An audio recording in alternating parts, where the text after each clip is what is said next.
This session is Chains and Rounds. It's the last subject of the Diploma course for those who are currently doing the Diploma. If you are doing the Diploma, you will have been looking at the reference material sent to you on this subject, and you will have seen how difficult it is to take it in. Those of you who are not doing the Diploma but have come across this in the past in Theosophical talks will also have experienced that it's difficult to take in. Those of you who haven't come across it before are going to find it difficult to take in. And I find it difficult to take in, and I've got to push it out. But there is a very good reason why this is so difficult to sort of hold in the mind. And that is because although it is basically a mechanical type of pattern, which you would think that most average human beings could grasp a pattern when they see one, it's not a complicated pattern. The thing is, because we've got nothing in our lives to compare it with, and so what we're expected to do here is look at the solar system and look at the Earth and its inner bodies using purely the imagination. Now, when you use your imagination, you're using higher mind, not lower mind. Lower mind is the mind that you're using right now, listening to me. But when we get into this subject, you'll be having to use your imagination, which is higher mind. And at the moment, humanity in general is not very versed at using higher mind. It's the creative side of your mind. If you're an artist or a composer or a philosopher, then you will be using higher mind more often. You maybe have a chance of keeping it together. So what happens is, when I'm talking to you about it, it all seems very reasonable, and I probably make it sound sensible and you understand it. But by the time you get home, for the life of you, you couldn't repeat what I've said. Because you don't retain things in higher mind, you retain them in the lower mind. And that's where you need to find some comparisons between what I'm saying and what you're imagining, the pictures that are going through your mind, and some way of holding it in your lower mind, at least as a reference, which is what I'm doing.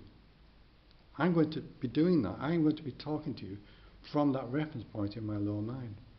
But then again, I've come across this subject for so many years that I suppose gradually it's sunk in.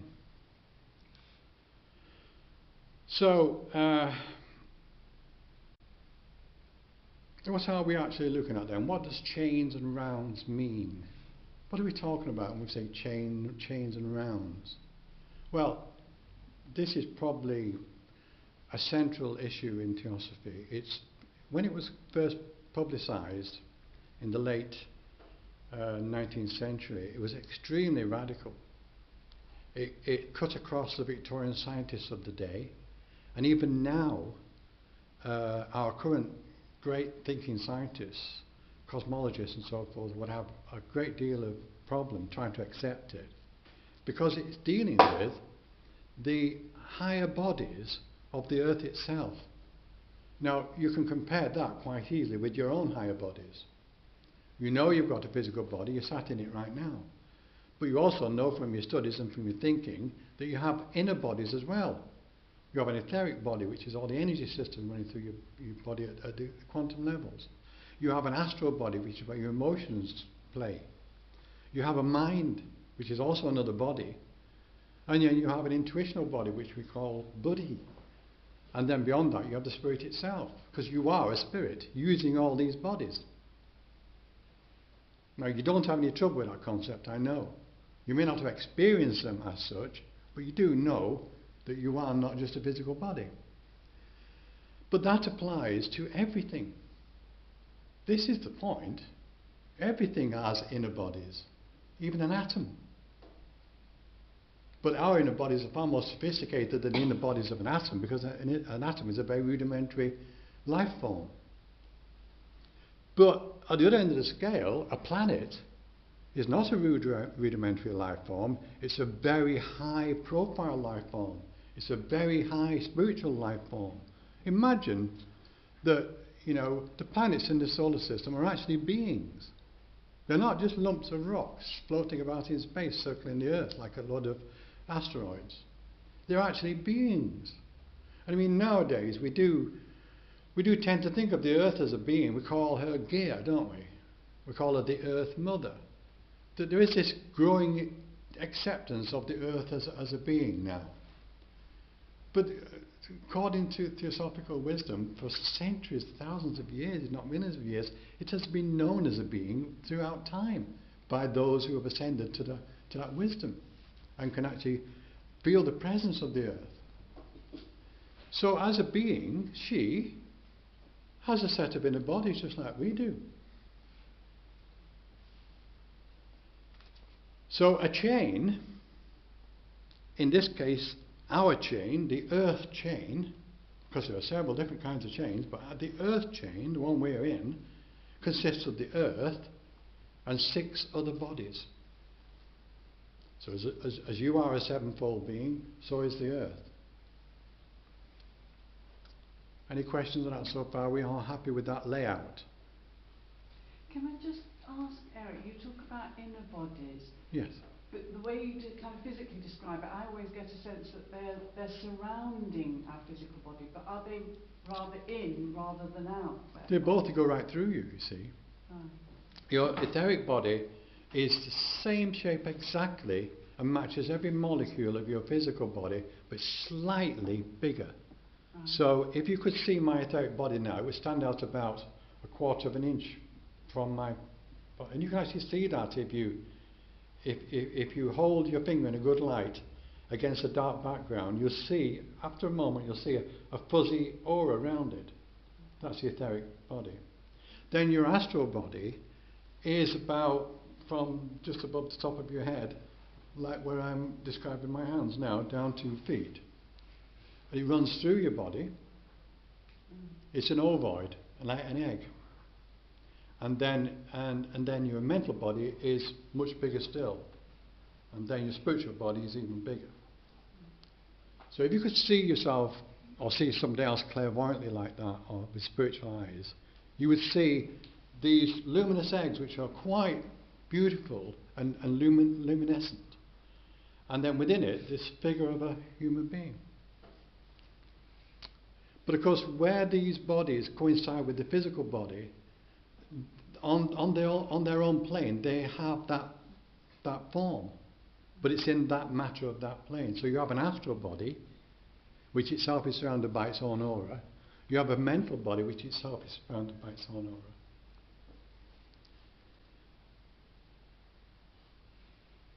Okay, so that's a chain then, is in our case a physical planet called the Earth, 2. Now here we are. You see, this is very difficult to put across, and I do apologise, but then it's not surprising it's difficult because these concepts are so hard to take in. When I say the Earth has 6 other bodies, it actually has a special configuration. It has 2 bodies on each of the next 3 planes. So it has 1 physical body, 2 etheric bodies, 2 astral bodies, and 2 mental bodies. And the reason for that is each one of those bodies is polarized into negative and positive.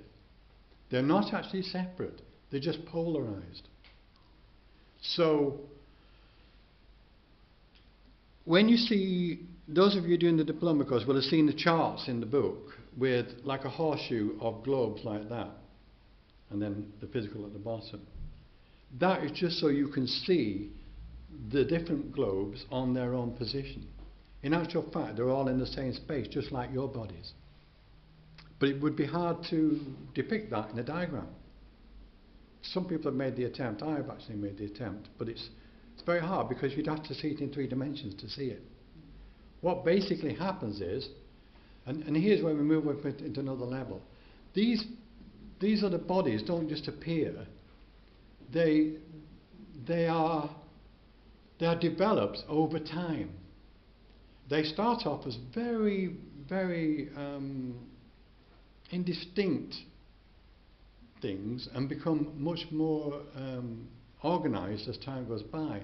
And how they start off is by the planetary spiritual being herself actually establishing a centre of consciousness on each of those planes, including the physical, to begin with. And that centre of consciousness is then imbued with life, and as the life evolves on those centres of consciousness, they become more substantial. But where a centre of consciousness is developed on a plane, it then polarizes.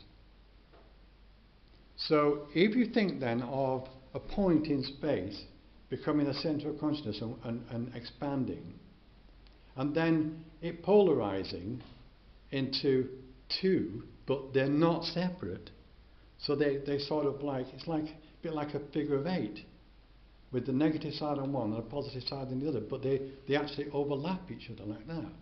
There's an area where they both exist at the same time. Now if you imagine that on the mental plane, then you've got the two bodies or centres of consciousness, one negative and one positive. And that would be rather like that. And then another centre of consciousness wells up in the centre of the same pair, but expands in the opposite direction, in the opposite reference. So instead of being like that, they're like that. And it does the same thing, it separates into two. Then another centre occurs and they operate. So in the end, you've got a cluster of negative, positive, all overlapping in the centre.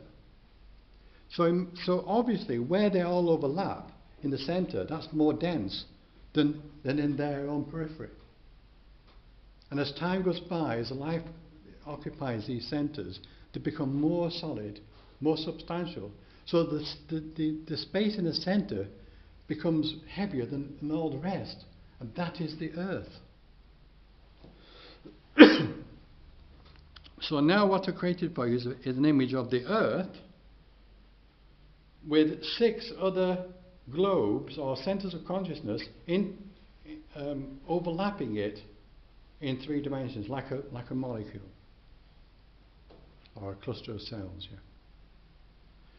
Now we call the other centres, for convenience sake, we call them globes because of the Earth, because our life experience is on a globe, on the planet, on the Earth, and that's what we know. So in order to talk to us about it, the Masters of Wisdom use the same term for the other centres. They say 2 globes on the etheric, 2 globes on the astral, and 2 globes on the mental, all in this cluster. And that is a chain. And what happens is, the life waves, 7 of them you remember from your course, actually occupy one globe at a time, and they evolve on that globe in that material. At the moment we're evolving on the physical globe, so we're evolving physically. We've got our minds and our emotions, yes, and our etheric body, but our focus of attention is on physical life. After we finish with this stage of our evolution, we will pass on to the ascending or positive etheric globe, and we'll live on that like a planet, but it'll be on the etheric plane, not on the physical plane. After that we'll move to the astral positive globe, where we'll live an astral life like you do when you sleep, but this time it'll be like your life. You see, when you're in a centre of consciousness, or you're in a certain vibration or plane, if your consciousness is centred there, it is solid and real to you. These other planes are not solid to you now, because this is solid, because this is where you're focused. When you go to sleep at night though, you lose your focus here, and your focus opens up on the astral plane. And because you're either, on a spectrum, you're either able to focus consciously on the astral, or you're hardly able to focus. And if you're hardly able, just have a night's sleep with nothing. And if you're a bit more able, you have silly dreams. If you're a bit more able still, you have meaningful dreams. And if you're a bit more able still, you have lucid dreams. And if you're able to become conscious of it properly, then you're living on that plane. And when you wake up, you think, God, that was an amazing. I've been asleep last time, but I did this and I did that. It was fantastic. You meet people, you talk to people, and you do things. So when we move on to the different globes, as a set of life waves, that globe becomes like the Earth is to us now. It becomes real and solid. Well, I have to say though, that of all the globes that we will occupy in this chain, the Earth is the dullest and less vibrant and heaviest and slowest. Right? When you're in the astral plane, you're so light, you're not even bound to the Earth, bound to that globe, you can float about. Many people experience dreams of flying. That's because they're in the astral. You can fly in the astral. You don't have wings, you just move at will. But on the Earth you can't do that. You actually press down to the Earth itself with gravity. So you have to find a way of lumbering around on your limbs. And the colours on the other globes are just astounding. So artists see these images of landscapes and things, and they look at landscape and they see the astral side of things, the vibrancy, and then they try and reproduce that in their paintings, and they can't because the physical pigment just won't do that. And Van Gogh got so frustrated he couldn't get the right colour, he cut his own ear off in the end. Frustration. I wouldn't advise you to go that far, but he did. And if you look at his daffodils, you can see what he's trying to see that light and that luminescence. That you see on the inner planes, everything shines from within itself. What? Sunflowers, sorry. Yes, it's sunflowers, isn't it? Yeah. For the benefit of YouTube viewers, it isn't daffodils, it is sunflowers, silly me.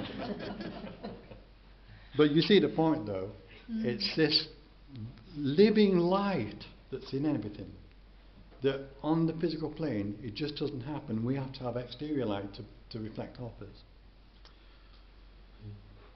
So where we got to now, okay, so when the life waves, and we are a life wave, humanity, let's just recap that quickly.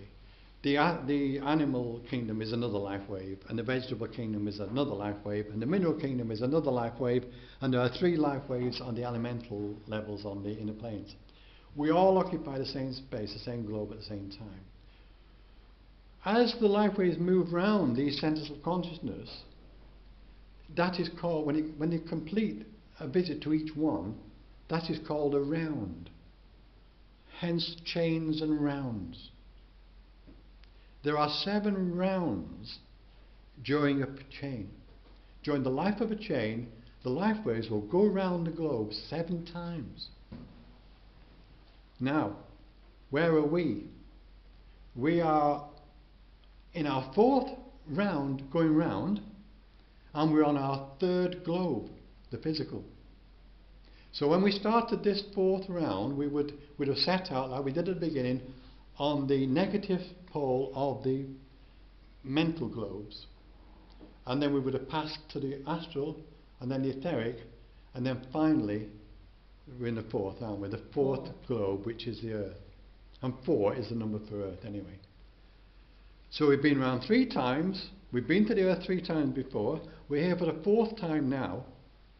And because it's 7 times, we're just that half a round beyond the halfway point, aren't we? We've passed the halfway point now, and we're actually on our way, as it were, towards the culmination of the chain.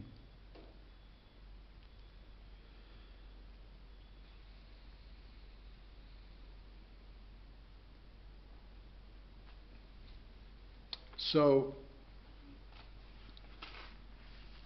one further set of these is that, no, 2 further sets of these, is that each time we visit a globe or a centre of consciousness, like the Earth, we go through 7 periods. So this is all 7s basically. We go through 7 periods called world periods or root races. Now we are the 5th root race in this globe. The Atlanteans were the 4th, the Lemurians were the 3rd, the Hyperboreans were the 2nd, and the Fire Mists were the 1st. So we're the 5th root race. We're in the 5th world period. Each root race has 7 sub-periods or sub-races. We are the 5th sub-race of the 5th root race, and that sub-race is called the Nordics. The 4th sub-race was the Celts, the Irish and the Scots and the Welsh and all these shenanigan people, right? And they are still with us, but each time a new sub-race occurs, the others don't disappear, it's added to the mix. And we're the Nordics, the 5th, and each one has a correspondence to what its quality is. Now 5 is always mind. So the Nordics are centered in their mental side of life.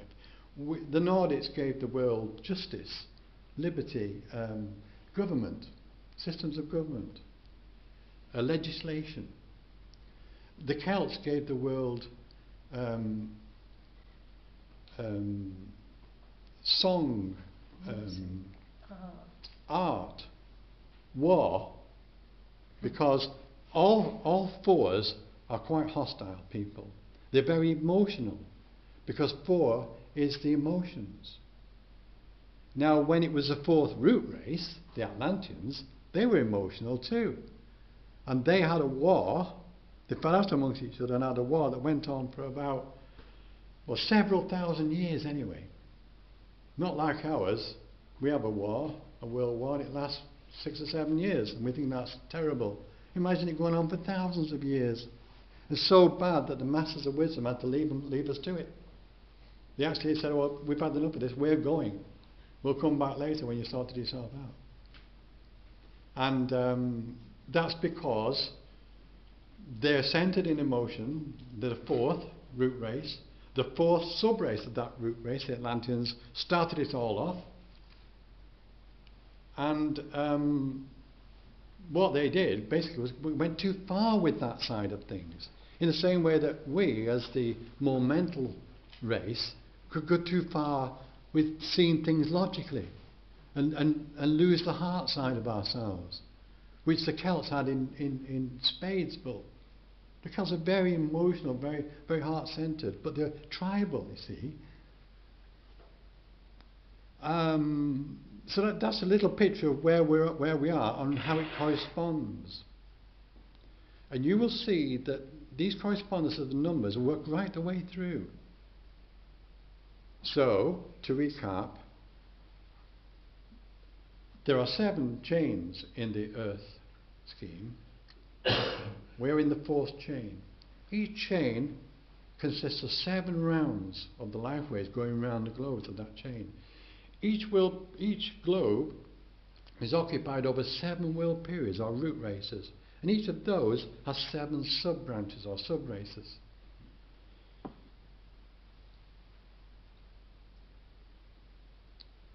Now there's a sort of law in creation, in evolution, which compels everything as it comes into being to recapitulate, to recap all the previous work that's led up to it.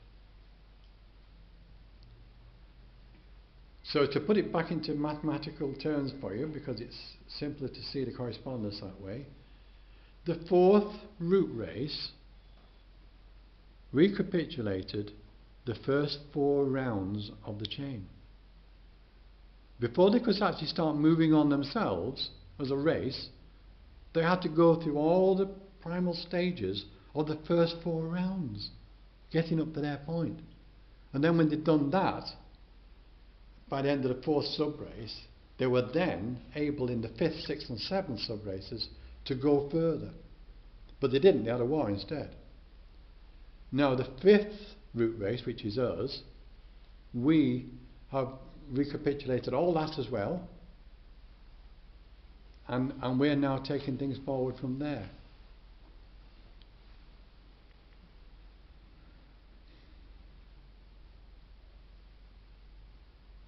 Anyway, any questions now?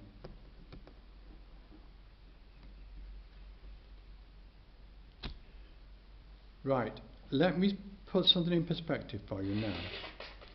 We've been on the Earth as a race, as a life wave, for around about 7.5 billion years.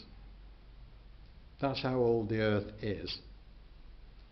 Probably slightly longer than that, because scientists don't count the time when the Earth wasn't actually solid, it was just coalescing.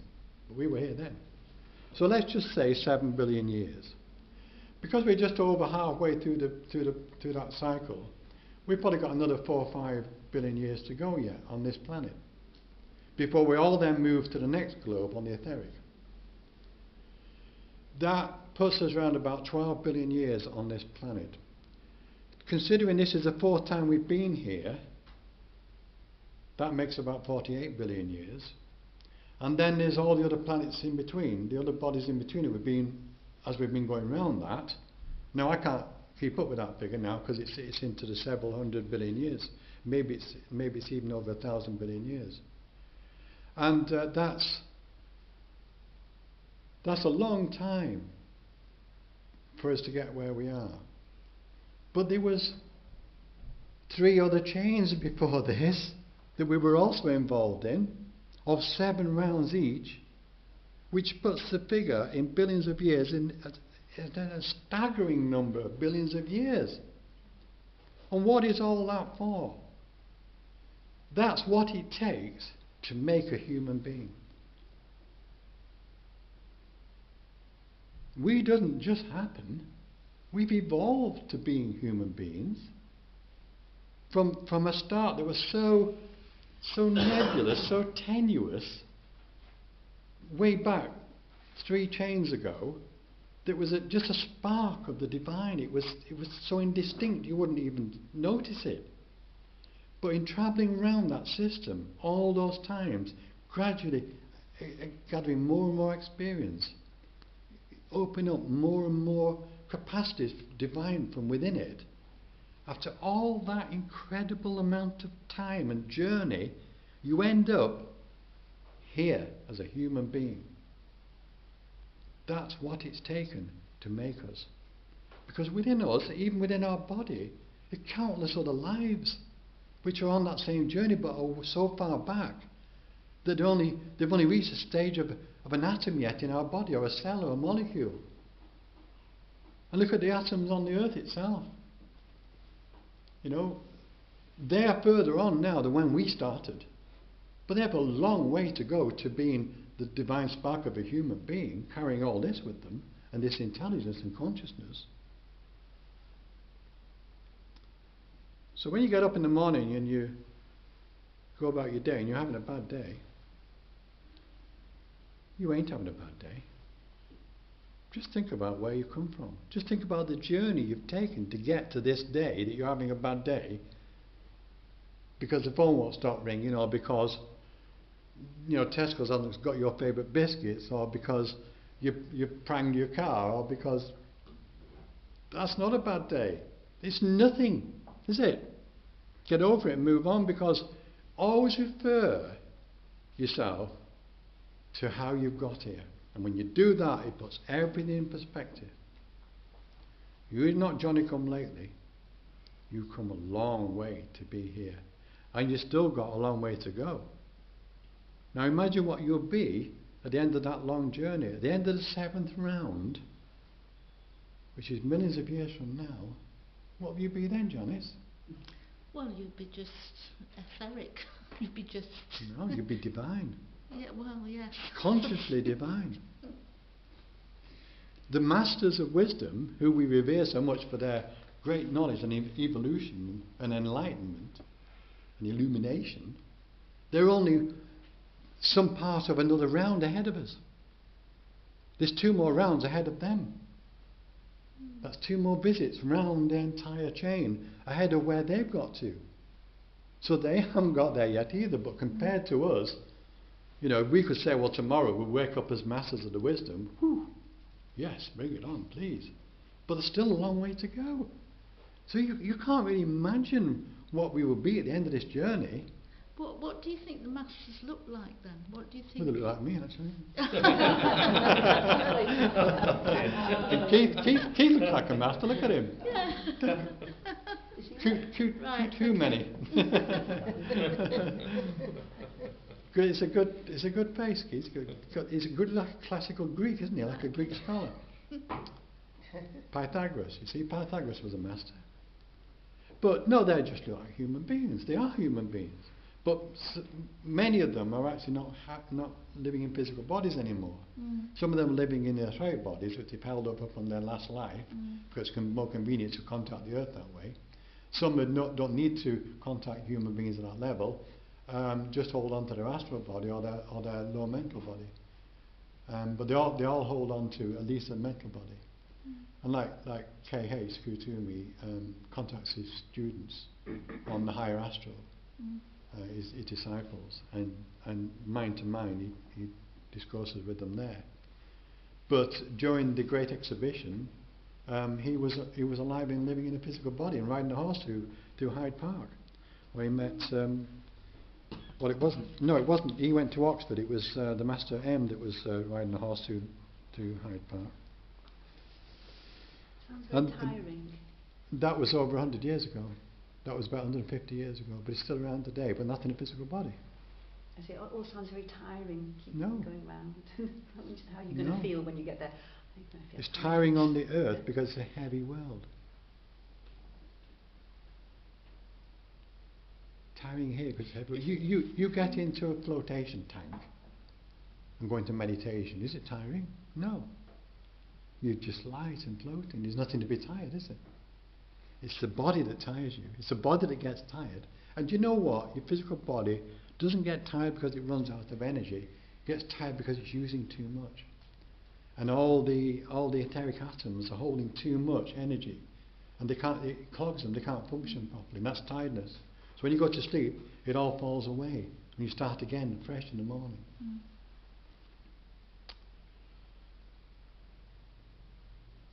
So,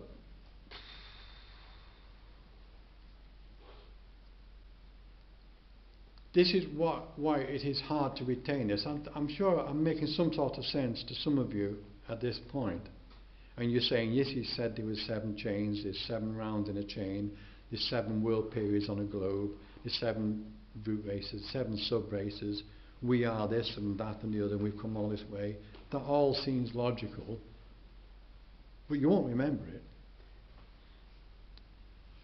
However, those of you doing the study course have got reference material which you can look up, and it comes to the point where you say, when someone says, do you know what these chains are on now? You say, no, but I know where I can find out. Or you say, no, I know a man who does. Now, of interest, I think, in this subject is the chain before ours. You see, I've referred to this as the Earth chain because its lowest and most densest planet is the Earth. That means, in mathematical terms, in terms of the planes themselves, it means that the highest globes of the Earth chain are on the lower mental. So it's lower mental, astral, etheric and physical. But the chain before us didn't reach life on the physical globe, so that had 2 on the higher mental, 2 on the lower mental, 2 on the astral and 1 in the etheric. Does anybody know what that chain was called? Those of you who have done the study should have picked this up. When you refer to the Earth, do you also refer to other planets in our solar system? I'll come to that in a minute, it's not that. Graham, are you doing this course at the moment? Yes. So what was the previous chain called? Mind gone blank. Mind gone blank. Did you do the... Don't bother, I did it last year and it won't. It's gone. When I tell you, you'll kick yourself because you do know, but it's one of these recalling jobs, you see. It was... No. It was the lunar chain or moon chain. And the remnants of that are circling this planet. Lunar Pinterest. The lunatics are on the grass. Who gave it to them in the first place? So basically, the moon was the densest point of the lunar chain, but it wasn't occupied as a physical planet, it was occupied at the etheric level. But because it was etheric, it has a physical planet as well, because the etheric and the physical are really part of the same plane. It's been deserted now for so long, while the Earth chain's gone round four rounds, a lot of billions of years. In that time the moon has sort of dried up, and all you see now is its bare bones, really. And you can compare this to your own body. You're occupying a body now, but in a few years you'll leave it behind as you move on into the astral, and what will happen to it?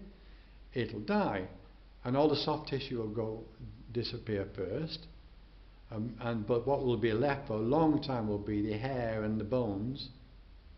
And what you're looking at with the moon is its bones, basically, because a day in the life of a human being is only a split second in the life of a planet.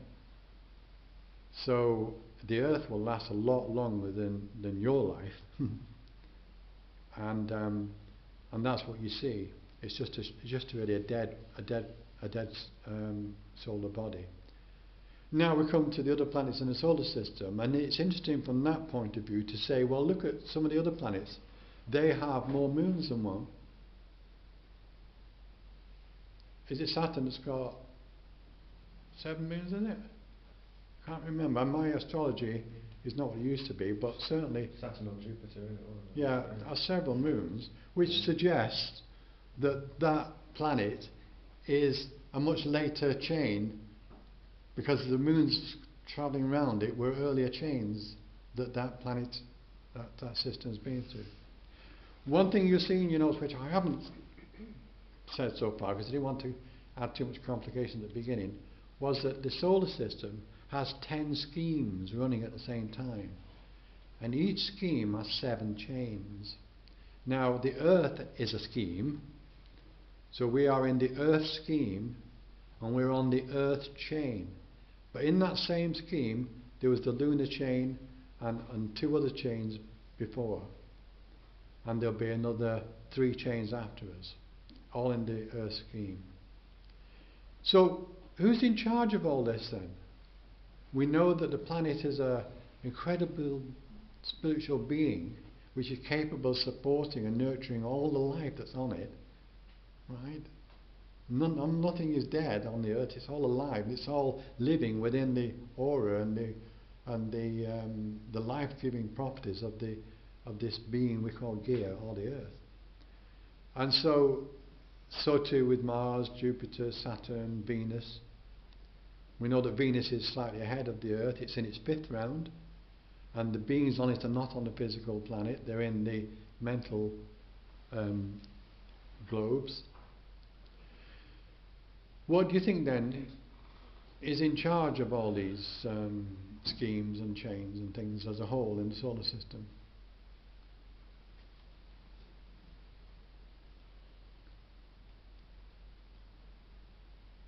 The sun. The sun. Of course, if we're saying or we're agreeing that a planet is a being, that all the planets in the solar system are incredible beings, so is the sun. The sun is such an incredible being that its body is like a nuclear reactor. This fusion taking place in the body of the solar logos is so bright you can't look at it directly. And yet it is giving life and sustaining the entire solar system. Without the sun, if the sun goes out, the solar system perishes. And at some point in time, the sun, the solar logos, for want of a better word, will come to the end of its life as a guardian being, as a mentor of these other planets and all these lives. It will come to its end. The spiritual being that is occupying the sun now will move on to do something else. When that happens, the sun will collapse or explode, or both, become a black hole, or just implode and explode out into space, wiping out every trace of matter in the solar system. But we won't be here by then. Obviously, this earth will have served its purpose and will have gone. So we can see a hierarchy now, because we talked about hierarchies on last session, didn't we? The hierarchy in solar system terms is the sun, the planets within the solar system, the schemes which those planets are centered in, the chains that those schemes evolve, the rounds of the life waves going round those chains, the earth periods on each of the globes, which we call root races, and the sub races attached to that. And the whole thing starts off from tiny, infinitesimal sparks of the divine, all travelling this course and expanding and growing and evolving. So you say to yourself then, well, if we're evolving like that and we're coming to this stage and then we're going on to this divine state afterwards, where on earth, where have these planetary beings been? Where would they evolve?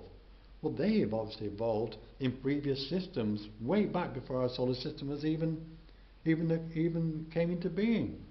Across this massive galaxy and solar universe beyond it, is countless suns and stars, and nebulae and galaxies, and in that, life is going through all this process all over the place.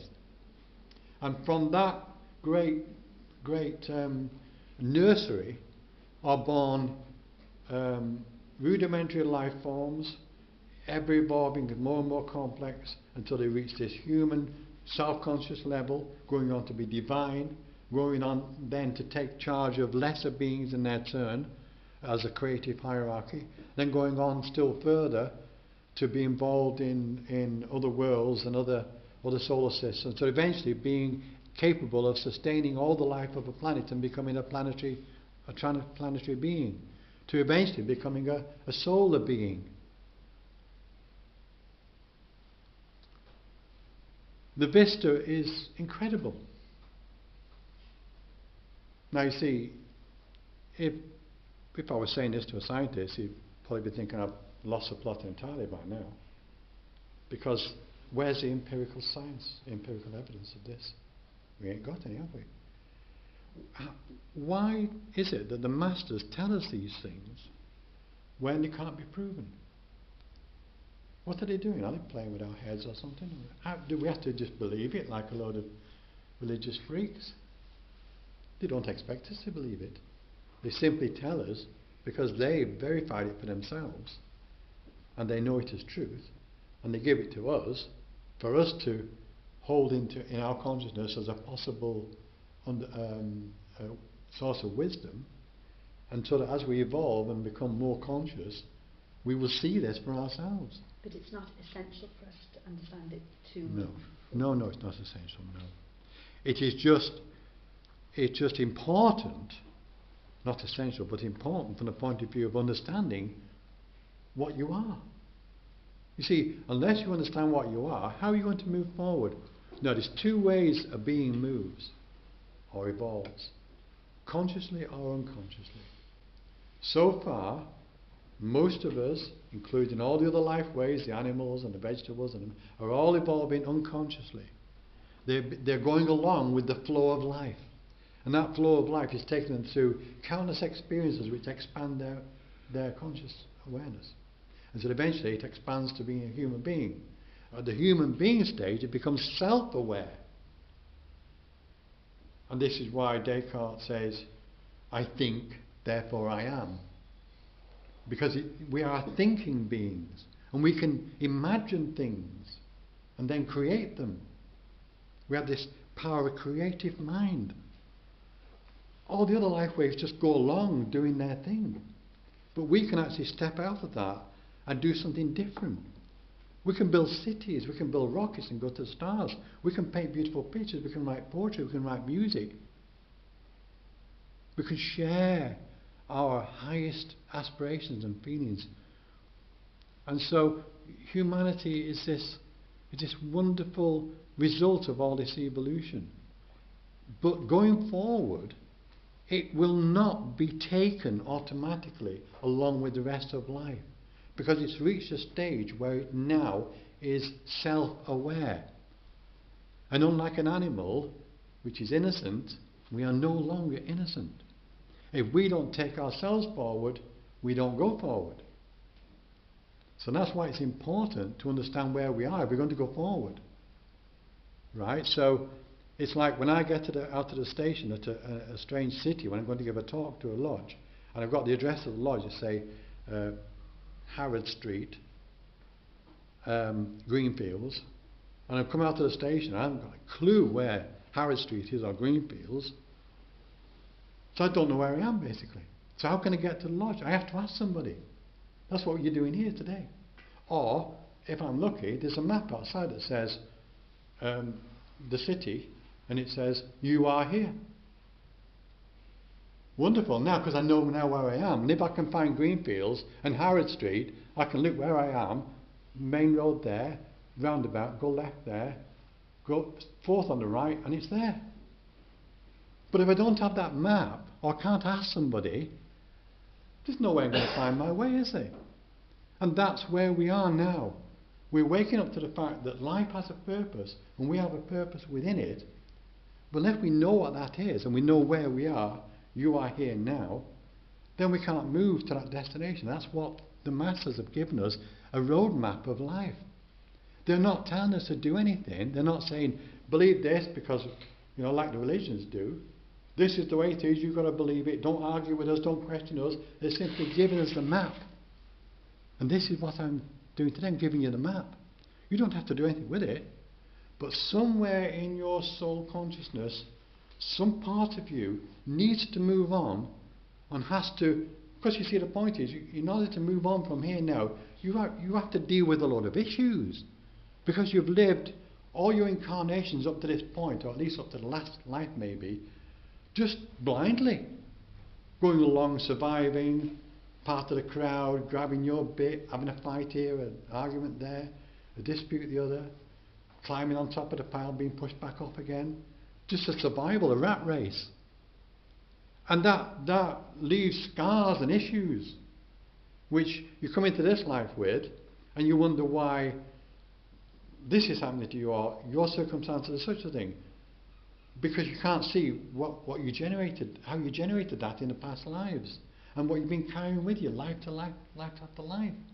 All this stuff that you haven't dealt with.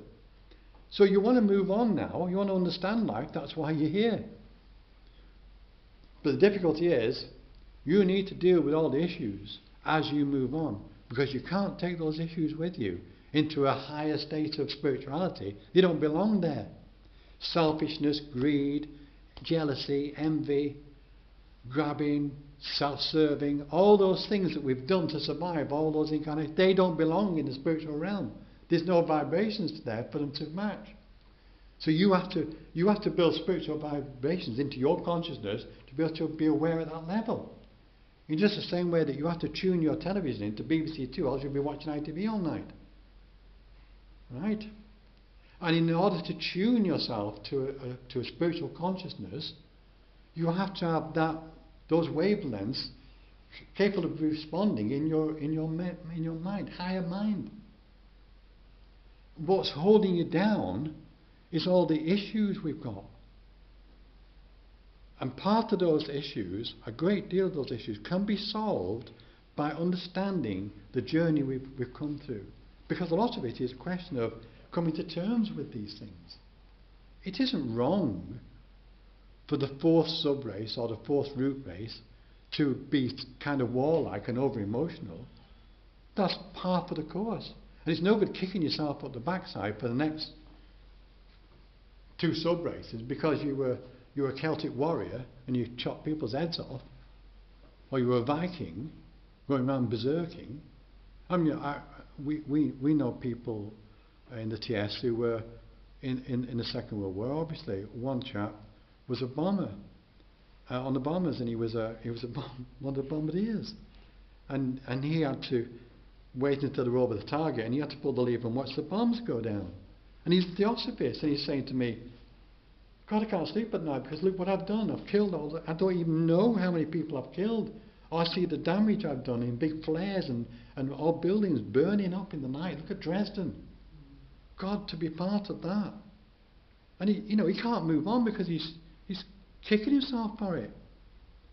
And I'm saying, you didn't deliberately set out in your life to go and kill all these people because you think that's a good idea. You were drawn into a war with the rest of the nation. Right? And, that's not something you decided you're going to do for fun. You didn't have much choice in the matter. Everybody went to war because it was expected of them. And when they got in there, they didn't know what they were going to have to do. They did not see it until they were in the trenches or in those aeroplanes, and then they were stuck in it, and they had to just go along with it. Or they were letting their mates down. They're letting everybody back home down. It was just something you had to do. But you can't undo that now. What you have to do is accept it. It's all part of surviving on this planet. And the thing is that if you can accept that and then look for something higher in your life to counterbalance it. Because if you get stuck in this regret and this pain, you're not moving on. But if you move on, you're moving on to being a higher being, which will do far more good than the relative damage you did.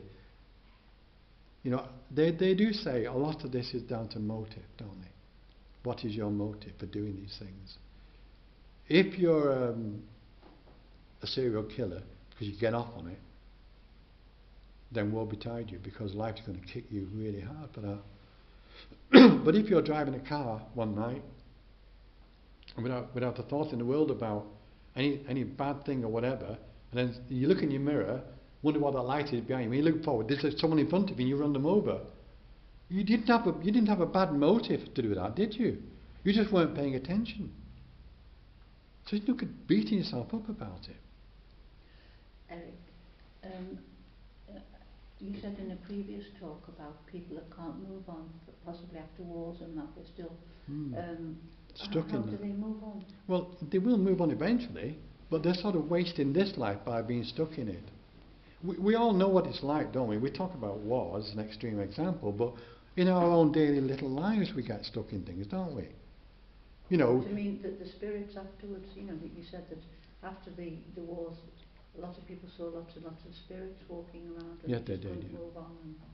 Well, they couldn't move on right then because they didn't expect to die. They weren't prepared to die, and there were so many dying in the war. I mean, a friend of mine said he relived his past life when he was in the trenches in the First World War, and the whistle blew, and they all went over the top, and they were all getting shot around him, and then he got shot, and he woke up in this waiting room, and half his mates were there, and they were all going, "Oh, here we are. Where are we now?" And he said, "I don't know." And someone said, "Well, it looks like a waiting room." He said, "Well, yeah, I think it is a waiting room. Well, what's going on? I don't know." And then they heard this rattling outside the door, and then the door opened, and this Mrs. Mock came in with a tree trolley. "Who wants a cup of tea? Who wants coffee?" I said, "What are we?" It was like, because so many people died in that going over the top. You can't be processed. You have to be processed when you go on the other side. You can't. Someone's got to be there with a clipboard and say, "Mcgough, oh, I don't know, hang on.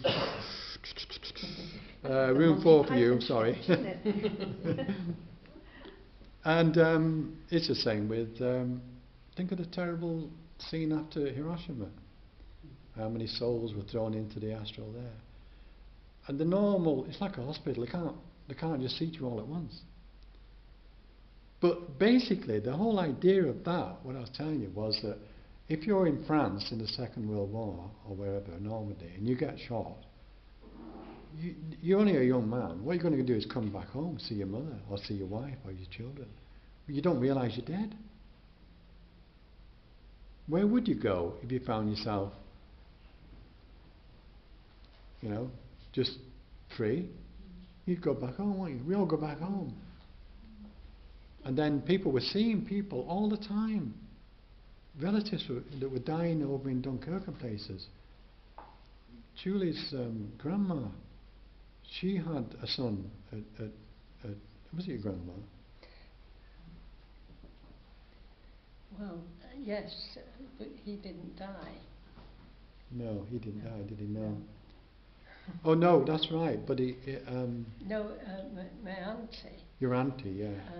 Her husband had been out the night. He was coming back on the motorbike. Oh, that was the one, yeah. And he'd had a bit to drink, and he had an accident in the square, and he died, didn't he? That's he was right, killed but on this she motorbike. just saw him at the top of the stairs, and she said, I didn't hear you come in. She said, and oh. he didn't speak. So he she didn't went speak to him. upstairs and he wasn't there. Next minute there was a knock on the door, and it was a policeman, and he said, I'm sorry, we've just found your husband. He's in the square, he's come off his motorbike, and of course he died, and he'd gone home. Straight away, gone home. Yeah, he just stood at the top, she just saw him at the top of the stairs. There was no communication. If you die in a hospital, you're going to go home, aren't you? Just for a time, you see, till the normal processes take place. And then you move on into the astral. Eric, didn't you want to tell us about your father going to help those who lost their lives in Hiroshima? Yes, that's right. My father was an astral helper during the Second World War. They were swamped with people being, that's right. But they were destroyed, weren't they? A lot of them, and they had to piece together. Yeah. And it's the same in the tsunami that took place about 5-6 years ago. So many victims of that again, astral helpers from all over the world were drawn. And people who don't even realise they're astral helpers were there at night, holding babies, just being with people, really. That's what you do. Because they don't understand what's going on, you see. So, that's the reason why this is not essential, this knowledge, but it is important.